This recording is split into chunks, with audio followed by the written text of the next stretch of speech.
Olá, pessoal, sejam bem-vindos ao nosso CoqueCast. Nessa semana nós estamos com a Larissa, nutricionista e também mãe de um aluno nosso. E nós vamos continuar nesse bate-papo sobre o autismo e falando especificamente sobre a alimentação com os autistas, né? E quais são, assim, trazer algumas dicas e um pouquinho de conhecimento para que a gente possa entender também. Seja bem-vinda, Larissa, obrigada. Conta um pouquinho para nós aí quem é você, aonde você atua e como que você veio parar nesse mundo aí, na questão dessa alimentação específica aí com os autistas. Eu sou Larissa, né? Sou nutricionista clínica, mãe Thea, né? Que foi esse último cargo que me trouxe até aqui. Né? Uma responsabilidade muito grande desde o momento que nós tivemos o diagnóstico do Pedro, né? Apesar de ter sido um diagnóstico precoce, fez e faz diferença na nossa vida, né? E a alimentação, depois que eu descobri, né, a importância da alimentação nas terapias do Pedro, isso foi o que me motivou e o que hoje me fez virar uma profissão, né? Sim. Porque assim, nutricionista eu já era, né? Eu trabalhei 7 anos na área hospitalar. Mas em setembro do ano passado eu comecei a trabalhar na área clínica. E o Pedro é minha motivação. Que legal. E conta assim um pouquinho para nós, que a gente sabe que a questão do autismo, eles têm uma restrição, né, alimentar, uma seletividade alimentar. E quais são os impactos que isso causa? Porque também pode gerar assim alguns comportamentos, né? As crianças às vezes não conseguem expressar ali, e muitas vezes um comportamento inapropriado pode ser até causado, dependendo para algo na alimentação, né? Exatamente. Porque assim, a alimentação é algo que você tem diariamente. Então eu até brinco que comer também é uma terapia, né? Então assim, na experiência que eu tive em relação à alimentação, eu comecei a cuidar do Pedro, né? Que foi meu primeiro paciente. Por conta da seletividade alimentar, né? 80% das crianças autistas são seletivas, né? Claro que a seletividade ela não entra como sintoma pré-diagnóstico, mas 80% das crianças são. Então, a busca dos pais, em mim ou em outros profissionais da área da saúde, são em cima de meu filho não come, né? Só que quando eu tô lá em consultório, conversando com os pais, o que eles descobrem? Que a alimentação é muito mais do que a seletividade. Ela envolve, sim, comportamentos, ela envolve melhora de sintomas, inclusive, né? Porque o espectro, né, o espectro do autismo, ele tem as características, né, os sintomas basais, mas muitas questões nutricionais podem virar comorbidades, né? Como, por exemplo, a falta de nutrientes, né, que são muito importantes para o desenvolvimento neural. A questão do intestino, que acaba atrapalhando tanto a questão fisiológica, uma dor abdominal, uma constipação, que é causada por alergias alimentares, que é causada por excesso de açúcar, né? Generalizando a alimentação, né? Então, quando eles chegam lá no consultório e vê o que eles vieram buscar além da seletividade, é uma melhora, é uma qualidade de vida para os filhos deles. Isso é muito legal. É gratificante, né? Também porque é como você falou, parte ali de uma coisa que você achava que era pequena, na verdade parte e vai para o global, né? Que envolve tudo, acaba envolvendo tudo. E como que funciona, assim, essa questão, essa parte, esse acompanhamento, né, nutricionista, se encaixa como uma terapia? Ou como que é esse seu trabalho nesse consultório? O que você faz diariamente com essas crianças? Existem 2 tipos de terapia que são voltadas para a nutrição. A terapia alimentar, que é aquela que é de forma lúdica, quando a criança tem alguma recusa a algum alimento. Então, é feito um trabalho de dessensibilização, né? Meu filho tem um trauma, vou dizer nesse termo, não se alimenta em família. Então, a nutricionista vai lá, faz um trabalho de acolhimento, de melhora desses comportamentos. E tem a área que eu trabalho, que ela é mais voltada para a nutrição clínica. Então, eu atendo o paciente, a criança. Na verdade, eu atendo a família, né? Em prol de uma melhora no estilo de vida. Então, assim, eu às vezes preciso entrar com suplementação. Em outros casos, restauração do intestino. Então, vai depender de cada família. Cada caso, né, também. Isso, mas eu dependo muito da boa vontade dos pais em manter esse acompanhamento em domicílio. E eu acho que isso também cabe não só para esse acompanhamento nutricional, mas assim, em relação de todas as terapias, né? Se a família não tiver essa participação, se a família não comprar essa ideia, porque como você falou, aqui no caso, né, no nutricional, seria assim de melhora de estilo de vida. E acaba envolvendo também toda a família, porque como eu vou pedir, como eu vou inserir aquilo na vida do meu filho, se toda a família não fizer parte desse contexto, né? Exatamente. Então, precisa também ter essa abertura da família e esse comprometimento também, né? Para todas as terapias, desde uma terapia, né, uma ocupacional, até qualquer outra. Mas na alimentação envolve de fato, porque muda o tipo do alimento que vai consumir, né? A frequência, porque os pais são um exemplo, né, para os filhos, né? Parece que eu vou fazer o pratinho dele ali do que ele quer que ele coma e eu vou continuar aqui. Vou oferecer, sempre vou fazer e vou oferecer, Exato, né? A criança tem que estar vendo. A criança, eu falo criança porque atualmente a maior parte dos meus pacientes são crianças. Mas existem adolescentes, adultos recém-diagnosticados, que ainda assim a terapia alimentar vai influenciar muito. Vai influenciar. Né?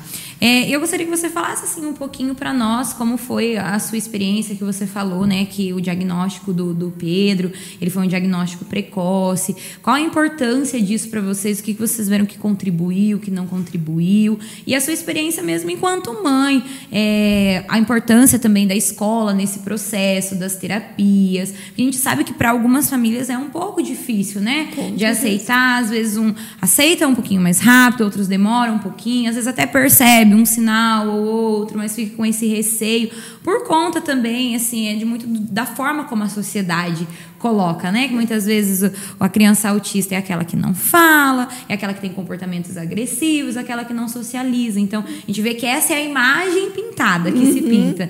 E, às vezes, por esse medo de não ter o conhecimento, né? Acaba tendo um atraso na procura de um profissional para buscar. Eu acho que você falou tudo. É a questão, assim, né? Eu falo, na nossa experiência que envolveu a minha família toda, eu falo que, por mim, o Pedro eu teria demorado um pouquinho mais. O diagnóstico veio pelo meu marido e pela minha sogra, então eles observaram que havia um atraso em relação aos marcos de desenvolvimento da época, né? Era sutil. O Pedro, ele tem, né? Vamos falar em graus, ele tem um grau leve. Então, assim, era muito sutil. Então, quando nós começamos, eu fui a pessoa que não acreditava no diagnóstico. Porque é mãe, nós somos mãe, nós não queremos tolerar isso, não queremos aceitar, e isso se estende a muitas famílias, né? É um luto, você vive um luto, né? O filho que você idealizou, não que hoje ele não seja o meu filho ideal, mas naquela época você desmancha algumas coisas na sua cabeça. E isso eu fui criando, tive que estudar, minha família, meu marido. Nossa, o meu marido lê muito sobre. Então foi o suporte, foi o conhecimento. Saber o que nós estávamos lidando, como fazer para todos, para uma terapia que era feita em sessão, como externar ela para dentro de casa. O Pedro foi filho da pandemia, então nós ficamos... foram quase 2 anos, né? 2 anos sim, em casa, isolamento. Seguiram-se as sessões, mas ele já não frequentava mais a escola, não frequentava ambientes sociais. Então, isso nos deixou inseguros, né? Porque será que ele não vai... A pandemia não ia acabar e ele não ia voltar a socializar, enfim. Mas quando acabou a pandemia... Acabou não, né? Quando estamos nesse período pandêmico, né? Mas a gente já tem as melhoras aí, né, em alguns aspectos. Quando nós pudemos, né, matriculá-lo na escola, foi muito positivo. Nós sentimos a diferença na primeira semana. Porque, assim... O medo dos pais também é esse, né? Inserir no ambiente escolar, numa socialização com muitas crianças ao mesmo tempo, né? Embora o Pedro realmente ele tenha surpreendido, não são todos os casos, né? Tem crianças que ainda assim... É um pouco mais de tempo, né? Exato. A escola acolheu muito. Nós nos sentimos acolhidos, né? Inclusive pela forma de comunicação. Então, isso nos deixou seguro de mantê-lo, né? Também entrei em contato com a nutricionista, nutricionista da escola. Que nós temos, né? Já falei com a Nutri. Expliquei o que eu gostaria que fosse feito, porque o Pedro, ele faz terapia alimentar, apesar das melhoras em questões nutricionais, ele não é mais considerado tão seletivo alimentar, mas eu ainda faço algumas questões nutricionais para que mantenha o avanço que nós tivemos até hoje, né? E assim segue, né? Sempre. Acho que tem que ter essa comunicação, né? Escola, família, terapias. Como a gente sempre fala aqui quando a gente vem, não só no caso de crianças atípicas, mas também no caso de crianças típicas. Sim. Precisa ter essa comunicação, porque dá-se continuidade, né? Igual no caso das crianças com autismo, o que é feito lá na clínica tem que dar continuidade em casa, tem que dar continuidade na escola. Todo mundo precisa falar essa mesma língua. Exato. Está, assim, muito afinado nessa comunicação, né? Para que a criança também consiga se desenvolver em todos esses ambientes, que essa é a intenção da terapia, quando trabalha lá na clínica, né? Trabalhar ali no individual, mas para depois que a criança consiga generalizar em todos os ambientes que ela esteja presente, né? Exato. Como a gente diz, lugar de autista em qualquer lugar, qualquer né? Em lugar. todo lugar, né? É uma frase aí que é até clichê, mas que é verdade, né? Então a gente precisa trabalhar, ter o conhecimento. Eu acho muito importante, por exemplo, no caso de restaurantes, terem o conhecimento sobre o autismo, como incluir essas crianças, porque muitos pais deixam de sair, deixam de levar, privam-se, né, de muitas coisas, mas eu vou chegar lá e eu não sei como é que vai ser. Será que eles vão saber lidar? Exato. Será que não vão? Ou às vezes a questão, né, tá num comportamento não apropriado. Isso. Como conduzir, parece que tá todo mundo te olhando. Te julgando, né? Exato. Né? E você tá ali tentando... Né? Não sabe o que faz. E agora? Eu sei que, por exemplo, né, se fosse algo que a criança estivesse chamando a atenção e tivesse ali no momento, né, um comportamento apropriado. Mas eu sei que eu não posso dar atenção, mas tá todo mundo... Acho que eu vou... Não, vou pegar, vou dar. E outros pais pensando, meu Deus, essa mãe não vai fazer nada, né? Exatamente. E na verdade você tá ali tentando contornar da maneira... forma, né? E da forma adequada também, Exato. Né? Mas por isso que eu falo que o conhecimento e a intenção nossa, quando a gente traz aqui, principalmente nesse mês, né, trazer aqui pro podcast, é para transmitir mesmo, para dar essa informação, para que os pais também possam ver que, nossa, olha, ela passou por isso, então, será que se eu não buscar uma nutricionista nesse caso, será que não faz a diferença? E tendo esses cliques mesmo, e ligando para conseguir, né, da melhor forma ajudar o seu filho, a sua criança nesse processo de desenvolvimento. Isso, uma coisa legal que você falou, que acaba assim, né, quando os pais, a família tem o diagnóstico, parece que a alimentação vem lá no final. Por último. Não, agora meu filho já tá, né, tá fazendo isso. Aí a hora que eu falo em consultório a importância da alimentação, começa a abrir a cabeça, assim, porque a alimentação é o que faz parte do dia a dia. Sim. Então, comer é a mesma coisa que você tomar uma medicação, praticamente, né? Exatamente. E realmente ficar por último. Se a criança não é seletiva, então... nem se fala. Nem se fala, não. Tá comendo bem, ele come de tudo, mas aí que tá o problema. O que é de tudo e o que é o comer bem para aquela família. E daí vai da concepção de cada família. Exato, também, né? Da concepção, das vivências que cada um tem, da cultura familiar mesmo dessa família. Porque às vezes o que é para mim comer bem... não é. E assim, o que eu tento fazer até é melhorar a qualidade de vida da criança, que de fato tem uma melhora de questão fisiológica, funcionamento de intestino, mastigação, e reflete na vida dos pais. A partir do momento que você consegue melhorar a qualidade de vida da família, e foi assim que aconteceu conosco, sabe? Quando o Pedro começou a ficar mais tranquilo, a ir bem em todos os aspectos, nós conseguimos fluir, olhar mais para ele, não olhar mais só pro espectro, olhar como é uma criança da idade dele, né? Porque eu sempre falo assim, sabe? Que antes do diagnóstico é uma criança, sabe? Porque muitas vezes quando vem... porque a gente fica sempre nessa busca, né? Ai, meu Deus, mas vamos descobrir, vamos diagnosticar e precisa ter um laudo, não precisa, mas eu acredito que antes de tudo isso a gente precisa entender que é uma criança, entender o que é esperado para cada idade, qual é o marco do desenvolvimento infantil, o que está dentro do esperado para essa criança. E depois, né, porque quando a gente fala em intervenção precoce, eu acho que as pessoas elas pensam assim, começar logo, descobrir e começar logo, né? Mas a intervenção precoce seria ali das crianças de até ali 3 anos, isso que se enquadra numa intervenção precoce. Então, ter esse conhecimento faz realmente toda a diferença. E visto que a crescente de autistas, né, tem cada vez mais mesmo aumentado, eu acredito que é importante para todos, porque mesmo que você não tenha um filho com autismo, um filho autista, ou não tem ninguém na família, é válido o conhecimento. Porque às vezes você vai estar num lugar, como a gente falou, né, um restaurante, por exemplo, e aí você pode pensar assim, não, mas será que não é uma criança autista que está em crise? Então você olha de uma forma diferente, sabe? E quando eu falo olhar de uma forma diferente, eu quero dizer olhar com respeito entendendo, compreendendo o que é o espectro, sabe? Não o olhar diferente para dizer, sabe? Mas assim, com um olhar de respeito mesmo e de compreensão. Eu acho que é isso que sabe, assim, vai fazer toda essa diferença. Com certeza. Só de você não ter uma cara, né? Eu falo para outros pais não ter uma visão de julgamento, você já fica confortável para você continuar mantendo aquela, né? Aquela atitude que você está tendo no momento, ou seja, de espera, ou seja, de ali ajudar a criança naquele momento, então você se sente confortável com aquilo.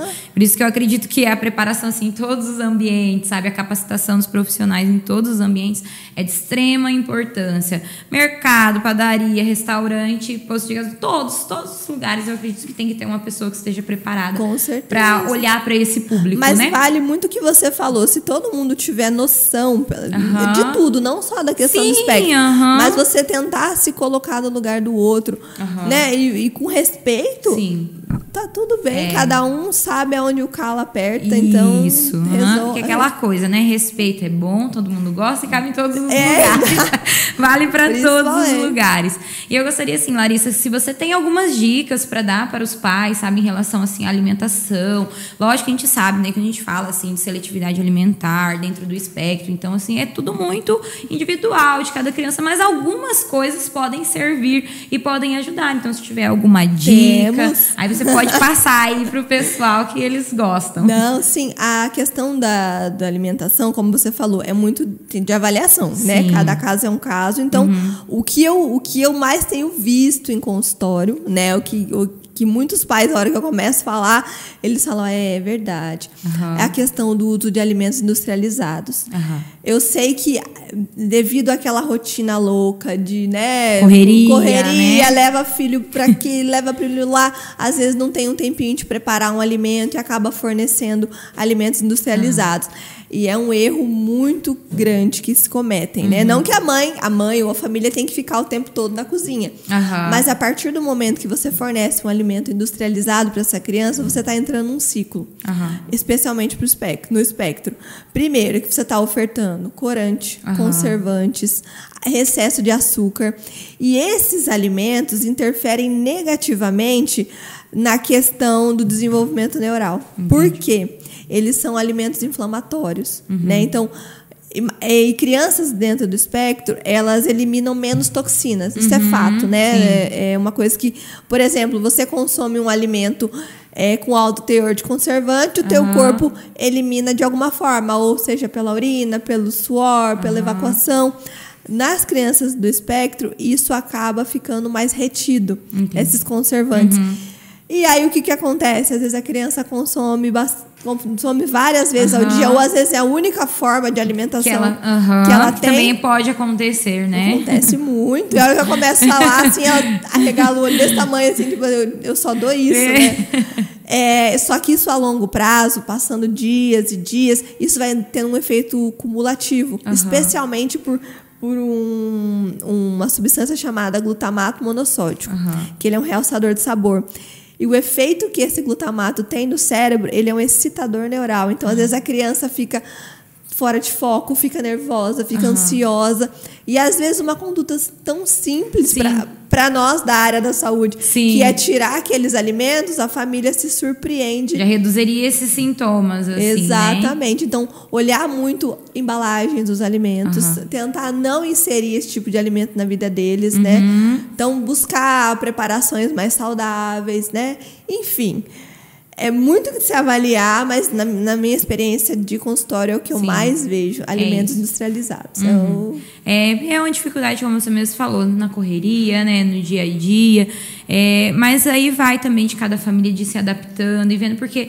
E ter paciência também, porque o processo, né, das terapias, todo o acompanhamento, leva, assim, um tempo. Ter paciência e persistência nesse processo, porque eu acho que isso também é uma das coisas, assim, que é muito importante. A gente já vem instalado, né? Paciência nas costas. E persistir, porque depois, quando você começa a colher esses frutos, né, quando você começa a ver, assim, cara... Que diferença, Exato. né? Entender que é um processo, não um evento. Não é porque eu acabei de decidir que isso vai mudar. Exatamente. Isso você vai colher daqui meses, daqui um ano. Aí você vai olhar para trás e falar, ainda bem que eu comecei.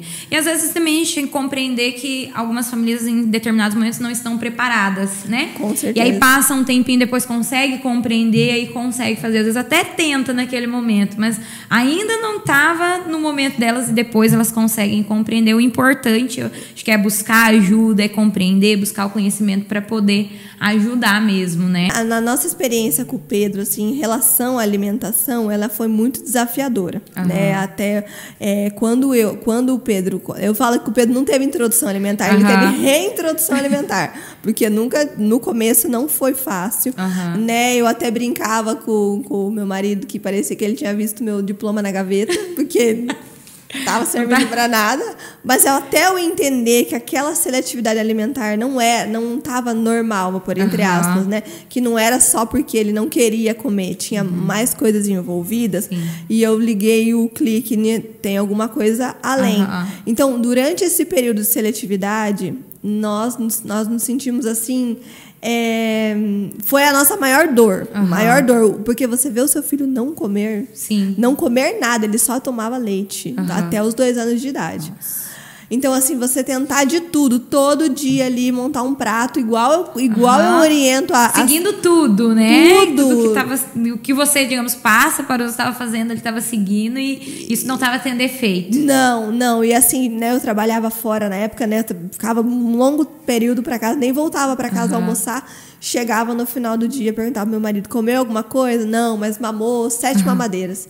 Então, assim, aquilo doía, sabe? E você sabia também o que trazia de prejuízos, né? Sim. O quão prejudicial seria se ele não ter essa... deficiência de nutrientes, né? Muito mais do que de caloria, era de nutrientes. Aí, nós... bolamos vários. Isso eu acho que muitos pais se colocam, né, se compreendem, que nós tentamos de tudo.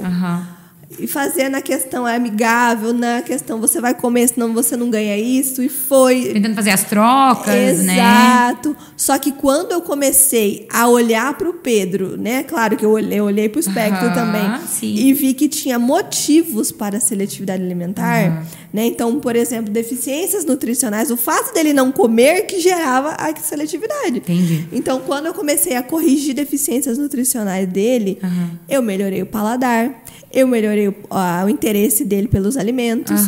Né? Isso foi um processo. Levou cerca de uns 3 a 4 meses, assim, até eu confiar que aquela refeição estava suprindo a necessidade dele. Então, nesse processo, quando eu começo a abordar os pais, eles já olham para mim e falam assim, eu já tentei fazer isso, eu já tentei, né? Já vem quase que entregando as bets. Não donando. Não, deixa que como que quer. Mas a abordagem que eu faço com os meus pacientes e eu fiz com o Pedro foi totalmente respeitosa.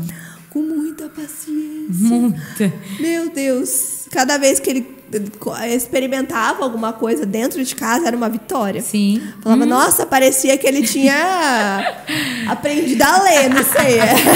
Mas foi muito comemorado, mas foi muito respeitoso. Né? Hoje ele já se interessa pelos alimentos. Ainda não come como eu gostaria. Está em processo ainda, Com certeza. Ele tem apenas 2 anos e 8 meses. Ele não está me pedindo para comer brócolis. Não, brócolis ele pede. Ele não me pede para comer jiló né? Mas assim como qualquer criança. Exatamente. Não é? Eu acho que é isso também que a gente faz esse link de quando a gente fala assim, olhar que antes do diagnóstico é uma criança. Exato. Sabe? Então, quando você fala ali como qualquer outra criança, ele não ia querer, né? Então, entender também o que é do espectro, por isso o conhecimento, né? Entender o que é do espectro e o que é da criança, o que é daquela fase, o que é esperado. Se desse pra tirar, né? Como se fosse um filtro. Vamos ver o que sobrou aqui. Não dá. Então, por isso que a gente precisa estudar, precisa conhecer, conversar, sabe? Assim, buscar outras pessoas. Por isso, essa fala é interessante, porque daí você traz a sua experiência e fala, olha, ali, sabe? Assim, ela então, também sofreu. Exatamente. E a gente vê, assim, que é, assim, uma luta, né? Diária é algo, assim, que é diário mesmo. E são as pequenas vitórias que vão dando força e motivação para continuar esse processo, Exato. Né? E aí a consequência disso tudo foi o desenvolvimento dele nas terapias, na fala, enfim, em todos os aspectos, né? Incluindo o trabalho maravilhoso das equipes, das ATs, das terapeutas ocupacionais, toda a equipe de saúde lá, toda vez prestando atenção. O Pedro evoluiu nisso, evoluiu naquilo. Então, é uma vitória multidisciplinar. Aí vai vendo, né? Em todos os espaços ali tem melhorado. Mas e agora, bacana. Mais recente com a escola. Então, para nós foi, né, só coisa boa. Mas que bom. Larissa, nós vamos ficando por aqui. Eu gostaria de te agradecer pela sua disponibilidade de estar presente aqui, trocando essa experiência, falando um pouquinho da sua profissão ali, também dessa parte pessoal, desse lado como mãe e como profissional, né? Então, meio a meio. Isso, que uma coisa acabou fazendo buscar outra coisa, né? Nesse processo. E caso, né, os pais queiram te procurar, aonde você atende... Como que funciona para eles conseguirem te encontrar? Nas clínicas, né, voltadas para as crianças, né, do transtorno do espectro autista ou atraso de neurodesenvolvimento. Eu atendo no CIMIP, no Espaço AME e na Clínica Girassol. Estou com 3 clínicas. Olha aí. Mande um direct. São todas as nossas parceiras aqui. Sim, né? Então, assim, né, dependendo da idade da criança, nós vamos nos adequando nos atendimentos. E assim, fico totalmente disponível. Eu posto bastante conteúdo na rede social. Vê uma coisa, coloca o seu Insta aqui. Deixa aqui. Aqui, vai. E aí... Arrasta pra cima. E aí, pro pessoal poder te encontrar, tá? Isso. Que é interessante. Não, pode ficar à vontade, mandar mensagem, mandar dúvidas, né? E às vezes, assim, realmente é isso que você falou. Quando encontra uma mãe que tá vivendo a mesma realidade, você se sente até amiga da pessoa, né? Porque assim, né? Fala assim, meu Deus, ela também tá passando por isso. Se deu certo, vamos ver, assim, vamos tentar, vai dar certo, conseguir ter paciência e persistência mesmo. Eu não prometo milagre, mas eu prometo processos. Isso mesmo. E dentro desse processo aí, a gente vai se ajudando, né? Exato. E toda vez ir buscando e se atualizando também. Nossa, super. Né? E essa questão do TEA deu um boom de um tempo pra cá, que mudou tanta coisa, tantos estudos. Tudo assim, né? E com o avanço, né, da neurociência, o avanço tecnológico também. Então, a gente vê assim que as pessoas também estão buscando mais. Porque daí vem essa necessidade. Exato. Porque eu tô tendo demanda, ou eu vou de acordo com aquilo que estão me procurando e vou aprendendo sobre, né? Então, cada vez mais essa crescente mesmo aí. Pra ter o conhecimento, pra poder ajudar. E vocês, especialmente na escola, né? Vão cada dia mais receber mais e mais alunos. Então, não vai ser mais nem exceção. Vai ser, sei lá. Não é uma regra quase. E a gente vai se capacitando os professores, porque a gente já entendeu que o cenário agora é esse, que daqui pra frente vai aumentar, sabe? Vai aumentar cada vez mais, né? Então, e a gente precisa estar preparado para receber. Então, a escola vai fazendo toda essa movimentação. E a gente espera, também acredito, que todos os outros ambientes, sabe? Não só a escola, mas todos os outros aí vão se conscientizando e vão tendo essa visão também, olhando, sabe? Para as pessoas que têm um desenvolvimento atípico, não exclusivamente para o TEA, né? Mas qualquer outro desenvolvimento. Pelo menos o conhecimento, para poder ajudar. Conhecimento é a chave. O conhecimento com respeito, ó. E aí tá tudo certo. Mas, Larissa, obrigada pela sua participação. Eu que agradeço. Nós vamos ficando por aqui. Continue acompanhando o nosso CoqueCast, os vídeos que nós temos soltados aí por dia, que tem uns conteúdos bem legais. E até a próxima. Valeu, pessoal. Tchau.